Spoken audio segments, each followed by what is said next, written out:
Across the education sector, teachers are seeking greater balance to persist in their role and are leaving the profession at increasing rates due to burnout. We have learned that having insufficient time to plan for lessons and collaborate with peers, as well as having a large number of scholars who are behind grade level, are two major contributors to this burnout. This national challenge that our teachers face for sustainability and balance is directly connected to our scholars' outcomes. Hi, I'm Sonia Grant, Vice President of Network Initiatives for Alliance College-Ready Public Schools. Alliance is the largest charter network in Los Angeles, serving 26 schools and nearly 13,000 scholars. In the fall of 2023, two of our middle schools, Alliance College-Ready Middle Academy 4 in the South LA Watts neighborhood, and Valera Middle Academy in the Sun Valley area, launched Reimagining the Alliance Educator, an initiative designed to help Alliance get ahead of industry trends by increasing well-used planning time and providing additional support to scholars who are behind grade level.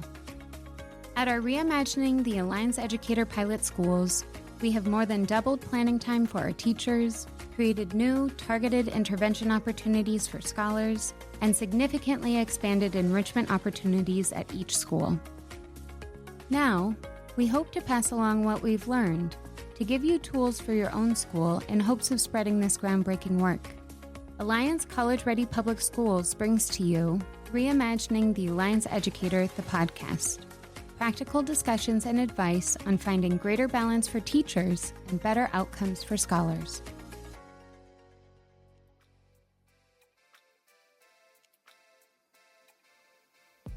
I'm back with the staff at Valera Middle Academy to learn about the additional enrichment intervention opportunities they've created for scholars at their school, and what sort of impact these programs are having on their scholars.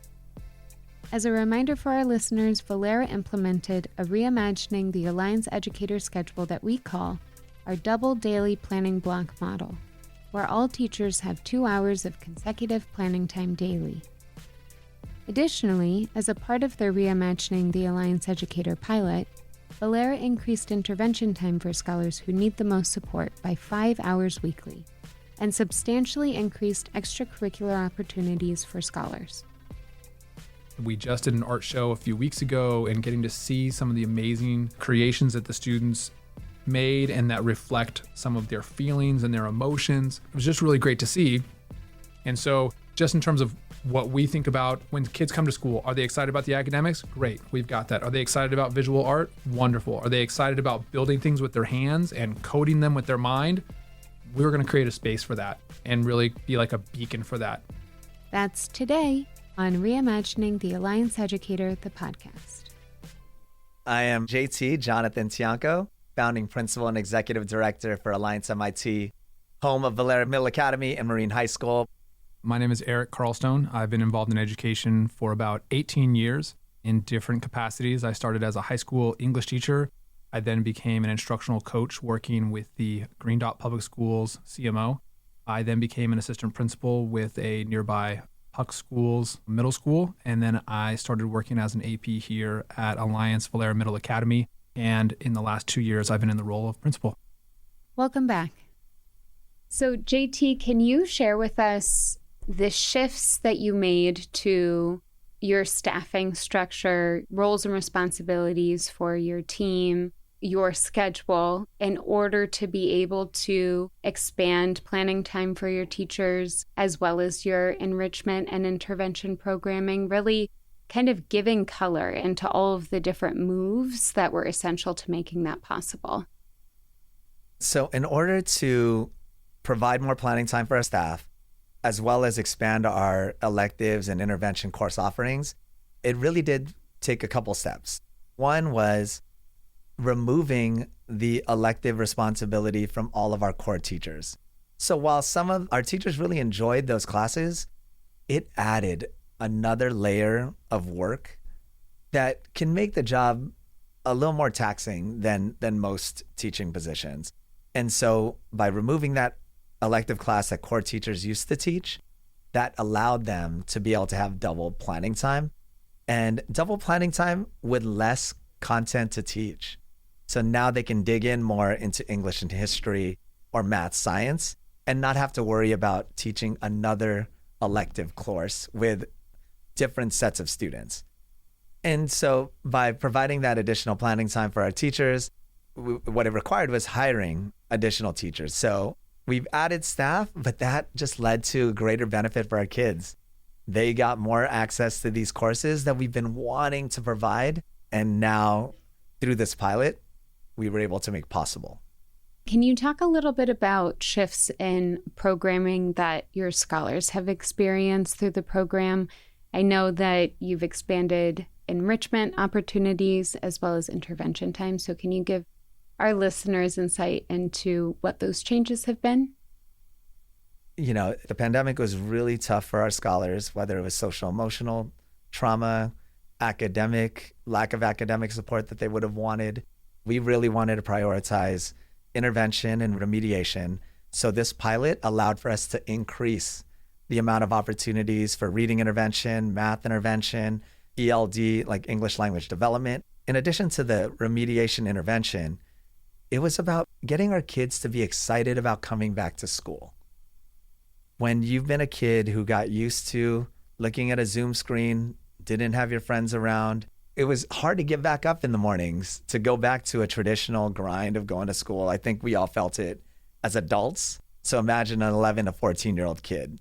So for us, it was about expanding our enrichment and elective opportunities.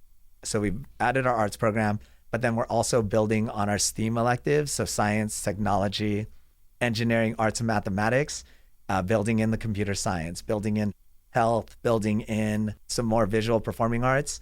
But then the thing that it's afforded us now is that we're going to expand our robotics program and mechatronics program 6 through 12.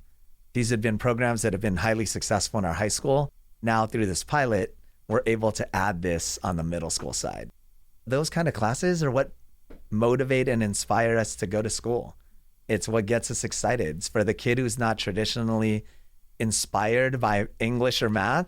Yes, we're still going to push them in English and math, but now they have these other more hands-on tactile classes that are now available to them. One of the things that was afforded to our scholars because of this block of time that we've now added, our teachers now have double prep. In the past, our core teachers would do their English and history or math science block and have the responsibility of teaching an elective. For most teachers, that's a lot of planning time and a lot of preparation. By removing that additional class from our core teachers, they get to spend more time focusing on core. And now we've hired teachers that are exclusively working on intervention, remediation, ELD, and our electives programs, which expands our offerings to our scholars and provides more opportunities to engage in STEAM. All right, Erik. So let's talk about your expanded scholar programming, specifically the expanded electives, your new sports programming, and the intervention programming. Could you speak a little bit to the need that each of those new sets of programs was designed to meet? Sure. Let's start with sports. Sports gives students an opportunity to develop as people and as leaders, and it also builds connection to the institution. It gives something to be proud of. You support your teammates, you support your coach, and it builds in relationships. When a kid thinks about themselves and says, who am I? Oftentimes part of that will be their athletic time, who they are on their team, things of that nature.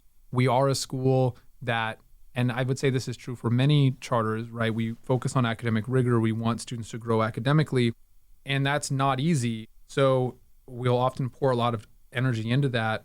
And at the end of the day, what else is there? And what else can the kid get excited about? Even if the kid grew academically, if they don't identify as an academic or if they don't feel successful, and that's the only domain that you zero in on, why do they want to come to school? And so both the electives and the sports were about trying to create a school environment where more people felt connected and felt like they belonged and had something to be excited about and a real reason to come to school. Really trying to help students belong who may not have felt they belonged. And what about the electives you've added? So shifting from sports to the electives, we asked ourselves, what do students most need? How can students be best prepared for the world. And we landed on things like social, emotional, soft skills, the ability to handle conflicts, whether that's with a peer or with a family member. We asked ourselves, what about health? And so one of our electives is a health science class, cultural studies. It's kind of funny, this idea of finding yourself, whether we're talking about kids or in this particular case, as an institution or as an organization. So we hired this art teacher, and you never know when you hire someone new, is it going to be a great fit? Are the kids going to connect? Are they going to find meaning in it? And Mr. Andonian has been really great with the students. We just did an art show a few weeks ago, and getting to see some of the amazing creations that the students made and that reflect some of their feelings and their emotions. It was just really great to see. I was talking about finding ourselves as an institution. Well, our high school just had a teacher win Teacher of the Year, and they were an art teacher. Now we've added this great art teacher at the middle school, and it gives this opportunity for students to develop over time for the full 7 years that they're with us. What else is high school doing really great? Well, we've got this amazing Spanish program, and we've got this amazing robotics program. And that really got us thinking, could we kind of create an identity for our school that also gets kids excited? So what we're really looking for right now is that robotics teacher that will really allow for this vertical articulation. And when you think about Alliance MIT, you think about great academics, amazing artwork, and robotics and coding expertise. And so just in terms of what we think about when kids come to school, are they excited about the academics? Great, we've got that. Are they excited about visual art? Wonderful. Are they excited about building things with their hands and coding them with their mind? We're going to create a space for that and really be like a beacon for that. So we're finding our identity in part due to the fact that we were able to expand our elective offerings. So whether it's the sports helping kids find themselves, find an identity, whether it's the electives that could also do the same thing, we're learning and kind of gelling as an organization, as a complex. And can you just share for our listeners specifically how much additional time you've been able to provide to your scholars for sports, for electives, and for enrichment during the course of a normal week? So the schedule from before the pilot to now hasn't dramatically changed as far as what students experience on an average day. Sports takes place primarily after school.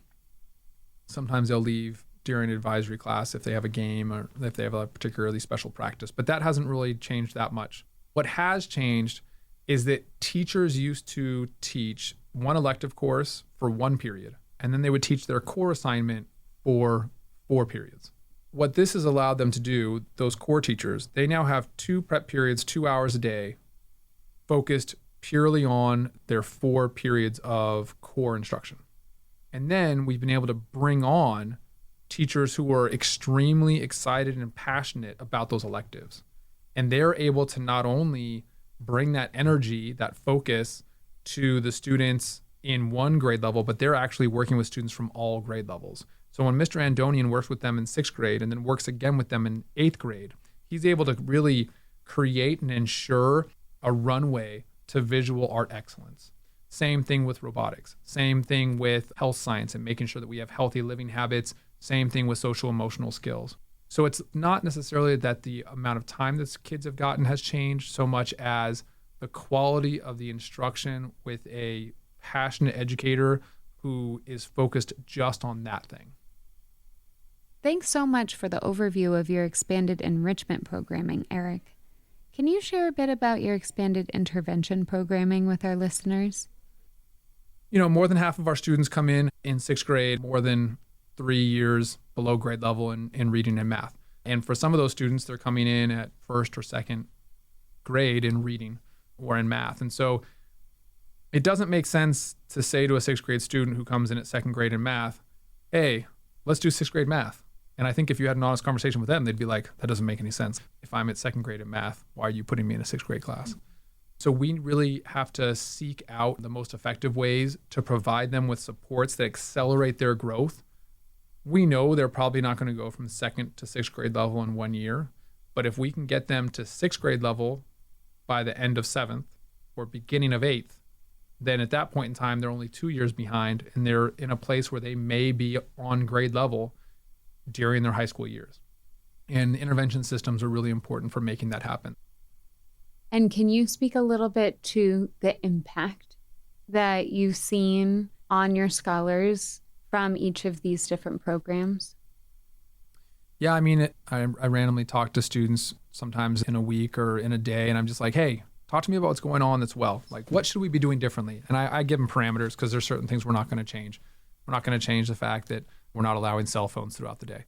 But I say, with these things off the table, what should we be doing better? And recently, the only answers I get back are like about the school food. And I've told them that we're going to look at some options. Before it was like, can we have sports? Or, parents would ask this more often than students, but can we have a music teacher? Or can we have an art teacher in the middle school? I keep asking because we have some families who have 4 students, 3 students at our school in the different grades. And so it's great to just keep asking them, what more do you want to see from the school? And most of the things that they've asked for, we've put into place in some way. We did have a group of 7th graders this year, and it was really awesome. They're like, can we have a volleyball team? And I said, look, we're definitely wanting to expand our sports offering. So if you can let me know that there's at least 20 kids who want to play volleyball next year, we're going to make it happen. I just wanted to have them get involved in the process. And that's what they did. They went around, they got people to sign up and say they wanted to play volleyball next year. So I think on some level, there's a little bit of student agency that's been increased. I think that depending on the elective, you're seeing kids have a place to express themselves and ways of expressing themselves that they didn't have before. And yeah, continuing to push on that because I know that we've broadened that reach, but it's not quite at the place where I feel like every kid has found their spot. Can you talk a little bit about what you're seeing in terms of outcomes academically as a result of all of this work across both academics and enrichment? Sure. Right now, we're right in the middle of our 3rd iReady of the year. We do 3 a year. But I can speak to the fact that even in the first semester, our median English language learner had exceeded typical growth for the year. So there's a certain amount that you're expected to grow in a year. Our median student had already exceeded that, and it was only like 3.5, 4 months into the school year. And so I think being able to give teachers more time to consider universal design for learning, different ways of supporting students in class, giving them time to check in on those students, which sometimes our teachers will use that extended prep time to actually meet with students in small groups. And whether it's like giving them a quieter place to test, or there's lots of things that they've been able to do with that time that they couldn't have otherwise. That was the biggest highlight from the mid-year testing. For the school as a whole, our median student had exceeded typical growth. For the state tests, the results are also still coming in, but definitely the mid-year iReady scores indicated some really hopeful and positive data results. JT, is there anything you'd like to add? Just really excited that a pilot that was designed to support our staff did that, as well as provided the most important outcomes, student achievement.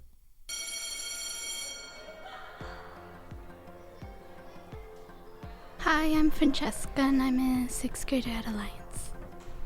Did you take any electives this year? My first semester, I was in SEL, and then for my second semester, I was in health. So health, we learned about topics like our body and also mentally. And what was the SEL program like? It was very nice. We were learning about how not to bully, communication skills, and help me gain confidence.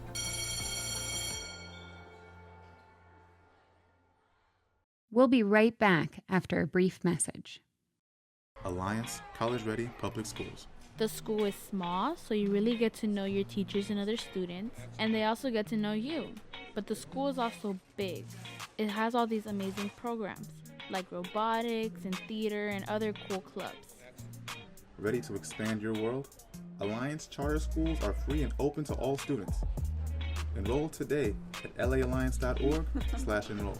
I mean, they even call us scholars.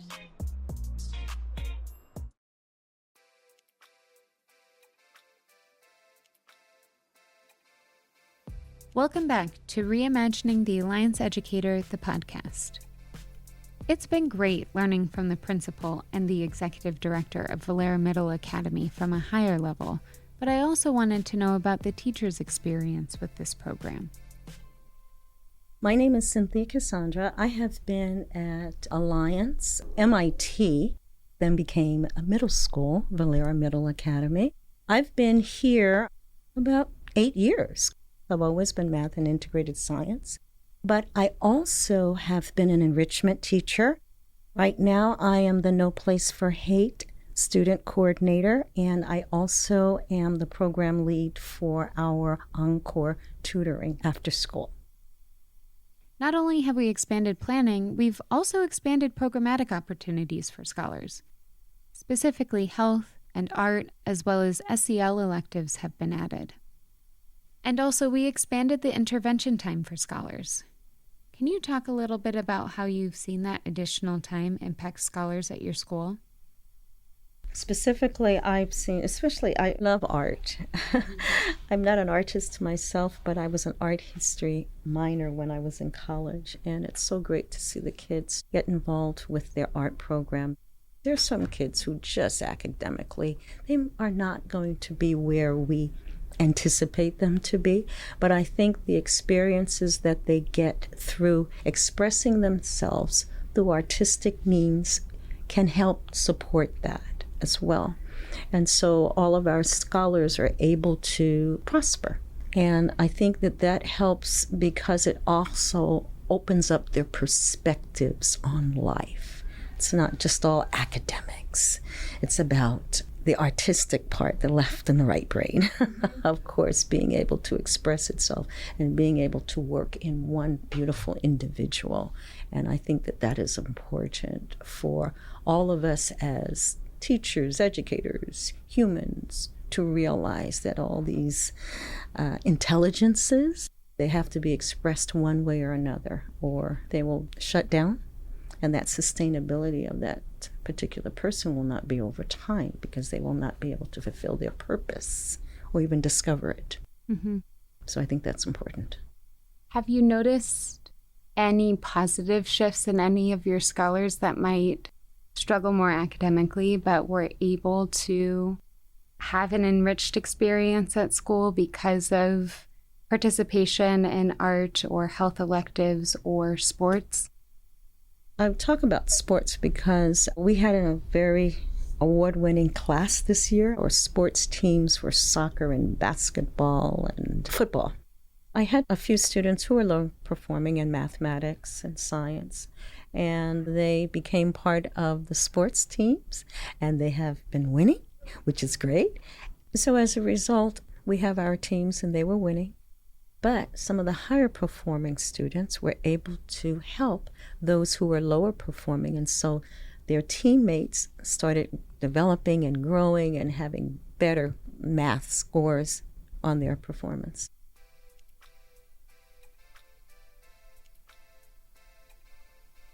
On our next episode, I'm back talking to the staff at Middle Academy 4 about how this program is making a big difference in the school's overall culture.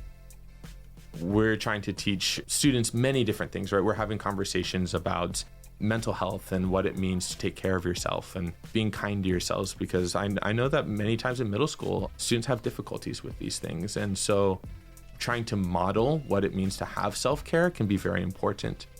To not show up every single day looking like I haven't slept and I've been up all night grading papers, because I actually had been up all night grading papers. Being able to actually have increased quality of sleep this year has helped me tremendously. That's next time on Reimagining the Alliance Educator, the podcast.